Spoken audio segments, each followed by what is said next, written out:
Welcome back to another technical deep dive here in the debug zone. Today we're tackling a big question and breaking it down with insights from other users. Hopefully this clears up some misconceptions and helps you get the answer you need. So buckle up, stay a little curious, and let's jump right in.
And that's a wrap.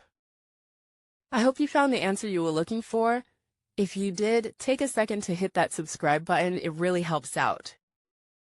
And let me know in the comments which solution worked best for you. See you next time in the debug zone.